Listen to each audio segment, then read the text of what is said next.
Good morning friends, to the point में आप सभी का स्वागत है। आज के वीडियो में हम बहुत ही इंटरेस्टिंग सा टॉपिक डिस्कस करने वाले हैं जिसको ट्विन बैलेंस शीट प्रॉब्लम बोलते हैं। तो जैसे कि आपको पता होगा, बैलेंस शीट तो आपने सबने पढ़ी है। बैलेंस शीट क्या होती है? इसमें एक साइड असेट्स होते हैं, एक साइड लाइबिलिटीज़ होती है। हर एक फर्म, इंडिविजुअल और कंपनीज, कॉर्पोरेट्स, पार्टनरशिप फर्म्स, सबके लिए बैलेंस शीट बनाई जाती है। तो ये ट्विन बैलेंस शीट क्या चीज़ है? आज तक बैलेंस शीट तो सबने सुना था, लेकिन ट्विन बैलेंस शीट क्या हो गई? तो फ्रेंड्स, जो ट्विन बैलेंस शीट प्रॉब्लम है, ये जो प्रॉब्लम मेनली राइज हुई थी इंडिया में 2015-16 का जो फाइनेंशियल ईयर था, तब लोगों के सामने आई, आरबीआई के सामने ये इशू आया। और इसमें क्या था, देखिए, ट्विन बैलेंस शीट में दो एंटिटीज़ की बैलेंस शीट को कंसिडर किया जाता है। एक साइड तो है हमारे बैंक्स जो हो गए, और दूसरी साइड हो गई इंफ्रास्ट्रक्चर कंपनीज।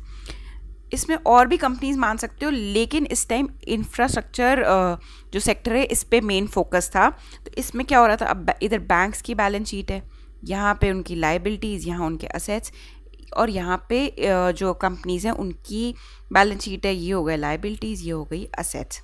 ठीक है फ्रेंड्स, अब जब बैंक्स लोन देते हैं इंफ्रास्ट्रक्चर कंपनीज को, तो बैंक, मान लीजिए एक बैंक है HDFC, उसने इस कंपनी को लोन दिया, तो यहाँ पे बैंक्स कहाँ शो करेंगे इस अमाउंट को जो इन्होंने एक्सटेंड किया as a loan to infrastructure company? तो यहाँ पे आएगा 100 करोड़ का लोन। क्यों? क्योंकि बैंक्स के लिए तो ये असेट हो गए। और ये बैंक्स के लिए असेट क्यों हो गए? क्योंकि लॉन्ग टर्म में ये बैंक्स को रेवेन्यू जनरेट करके देंगे। कैसे? In the form of interest. तो ये तो स्टोरी हो गई बैंक्स की बैलेंस शीट के पॉइंट ऑफ व्यू से। बैंक्स ने जब लोन दिया तो वो अपनी असेट साइड में शो कर देंगे 100 करोड़ लोन टू HDFC, जो भी इस इंफ्रास्ट्रक्चर कंपनी का नाम रख दीजिए, मान लीजिए XYZ, तो यहाँ पे XYZ का नाम आ जाएगा। अब जो ये XYZ कंपनी है, इसकी बैलेंस शीट बनाएंगे तो ये इस लोन अमाउंट को कहाँ शो करेंगे? अपने असेट साइड शो करेंगे, लाइबिलिटी साइड। तो फ्रेंड्स, ये XYZ लिमिटेड के लिए तो लाइबिलिटी हो गई। क्यों लाइबिलिटी हो गई? क्योंकि इनको उनके ऊपर ऑब्लिगेशन है ये कि पैसा बैंक को वापस लौटाना है। तो ये अगर XYZ की लाइबिलिटी है, तो ये 100 करोड़ का अमाउंट कहाँ पे शो करेंगे? ये इसको यहाँ पे शो करेंगे अपनी liability side, 100 crore loans to HDFC जो इनको बाद में लौटाना होगा। तो ये हो गई दो बैलेंस शीट्स, जहाँ पे बैंक की बैलेंस शीट, यहाँ पे असेट साइड, और ये हो गई liability side of XYZ limited. तो अब देखते हैं कि इस प्रॉब्लम में हो क्या रहा है। Twin balance sheet problem refers to a problem faced by over leveraged companies in whose balance sheet the debt amount is mounting along with the equivalent amount of stress being piled up in the bank's balance sheet because of the inability of the borrower to repay the amount। इसको हम छोटे छोटे parts में break करके समझते हैं। तो देखिए, पहले तो ओवर लीवरेज कंपनी क्या होती है? तो फ्रेंड्स, ओवर लीवरेज कंपनी वो होती है जिन्होंने अपनी कैपेसिटी से ज़्यादा लोन लिया हुआ है। वो इतना लोन लिया हुआ है कि वो उसको वापस सर्विस भी नहीं कर पा रहे, मतलब ना उसकी प्रिंसिपल अमाउंट पे कर पा रहे हैं, ना उस पर इंटरेस्ट पेमेंट दे पा रहे हैं। तो ऐसी कंपनीज को बोलते हैं ओवर लीवरेज्ड कंपनीज। ठीक है, तो ये प्रॉब्लम क्यों अराइज हुई? ऐसी ये सिचुएशन जहाँ पे कंपनीज़ है वो लोन पे लोन लिए जा रही हैं अपनी कैपेसिटी से ज़्यादा, और उसी टाइम साथ ही साथ अगर आप बैंक की बैलेंस शीट को देख रहे हो तो वहाँ पे स्ट्रेस पाइल ऑन होता जा रहा है। क्यों? क्योंकि जो एक कंपनीज़ है जिन्होंने लोन ले लिया है अपनी कैपेसिटी से ज़्यादा, वो इसको चुका नहीं पा रहे हैं। तो बैंक की नज़रों में ये क्या होता जा रहा है? कन्वर्ट NPA, मतलब नॉन परफॉर्मिंग असेट्स। जो यहाँ पे ये असेट्स थे, अब ये किसकी कैटेगरी में धीरे धीरे जाते जा रहे हैं? नॉन परफॉर्मिंग असेट्स की कैटेगरी में। और वो क्यों ऐसा हो रहा है? क्योंकि ये जो कंपनीज जिन्होंने लोन लिया था, ना तो वो प्रिंसिपल अमाउंट चुका पा रही है इनके ऊपर, और ना ही इनके ऊपर इंटरेस्ट दे पा रही है। तो ऐसी प्रॉब्लम को बोला गया ट्विन बैलेंस शीट प्रॉब्लम, क्योंकि एक ही साथ दो एंटिटीज़ की बैलेंस शीट पे यहाँ पे फ़र्क पड़ रहा था। एक थी ये कंपनीज और दूसरी तरफ थे ये बैंक्स। कंपनीज लोन नहीं दे रही, बैंक्स के ऊपर स्ट्रेस पाइल ऑन हो रहा है। क्यों? क्योंकि इन्होंने तो किस सोच के साथ लोन दिया था कि ये जो पैसा है ये हमें रेवेन्यू जनरेट करके देगा, ये हमारा असेट है जो हमने लोन दिया है, कल को इस पे इंटरेस्ट इनकम आएगा जिससे बैंक को प्रॉफिट होगा, और उसमें से वो कुछ अपना हिस्सा रख के जो डिपॉजिटर्स हैं उनका पैसा उनको वापस दे देगी। लेकिन यहाँ क्या सिचुएशन हो रही है? क्योंकि ये पैसे वापस आ नहीं रहे हैं, तो एक स्ट्रेस की सिचुएशन क्रिएट हो रही है, और ये जो असेट्स हैं ये ज़्यादा से ज़्यादा NPA में कन्वर्ट होने लग गए।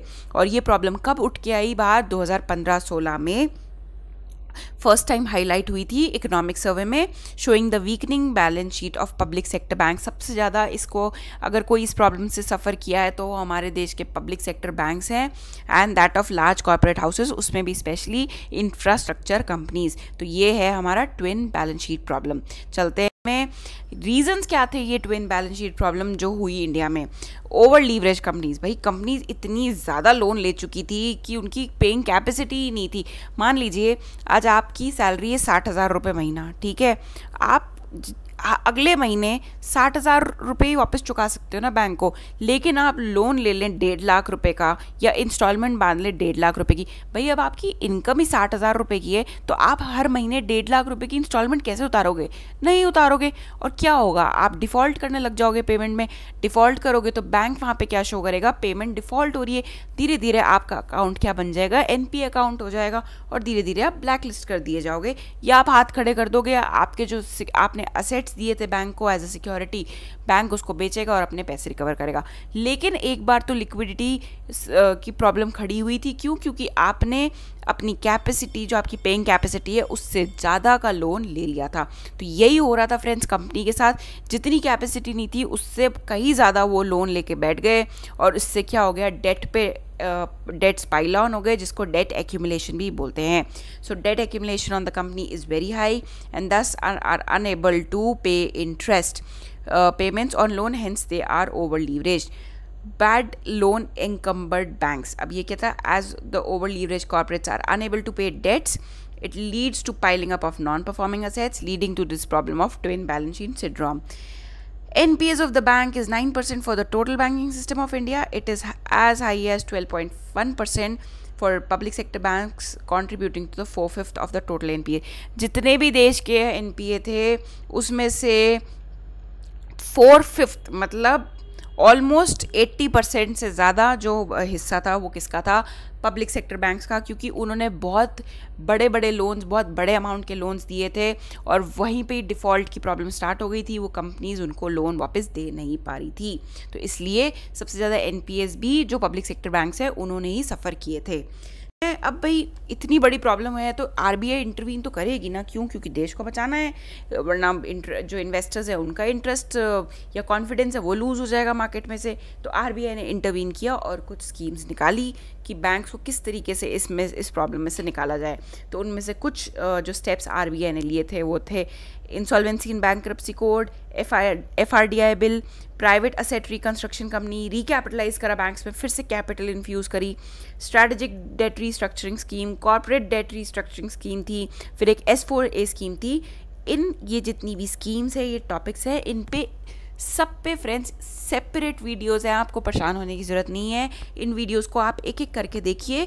एक एक टॉपिक को मैंने अलग अलग वीडियो में बहुत डेप्थ में समझाया है कि इनमें क्या क्या प्रोविजंस थे जो RBI लेके आई थी इकोनॉमी को ट्विन बैलेंस शीट प्रॉब्लम में से निकालने के लिए। तो फ्रेंड्स आज के वीडियो के लिए इतना ही। आई होप आपको ये क्लियर हुआ होगा कि ट्विन बैलेंस शीट प्रॉब्लम क्या है। अब जो RBI प्रेडिक्ट कर रही है कि आने वाले समय में ट्विन बैलेंस शीट नहीं, फोर बैलेंस शीट प्रॉब्लम आने वाली है अगर हमने सिचुएशन नहीं संभाली। अभी तक तो क्या था, बैंक्स थे और इंफ्रास्ट्रक्चर कंपनीज थी। अब कौन कौन जुड़ जाएगा इसमें, NBFCs and real estate companies. तो ये होगी 4 बैलेंस शीट प्रॉब्लम। लेकिन आज का टॉपिक था हमारा ट्विन बैलेंस शीट प्रॉब्लम, जिसमें 2 एंटिटीज़ की बैलेंस शीट को हम कंसिडर कर रहे थे जहाँ पे प्रॉब्लम अराइज हो रही थी। फर्स्ट था बैंक्स और साथ ही साथ थे जो लार्ज कॉर्पोरेट हाउसेस थे। एंड मेरी ये पर्सनल रिकमेंडेशन आपसे रहेगी कि प्लीज़ इन वीडियोस को ज़रूर देख लीजिएगा ताकि आपको ये टॉपिक और ग्रेटर डिटेल में इसमें क्लैरिटी आ जाएगी कि RBI ने किस तरीके से क्या स्टेप्स लिए थे ताकि हमारे देश को इस प्रॉब्लम से निकाला जाए। So friends, stay home and stay, बाहर नहीं निकलिएगा, निकले तो मास्क लगा के निकले। And thank you so much for your patience listening.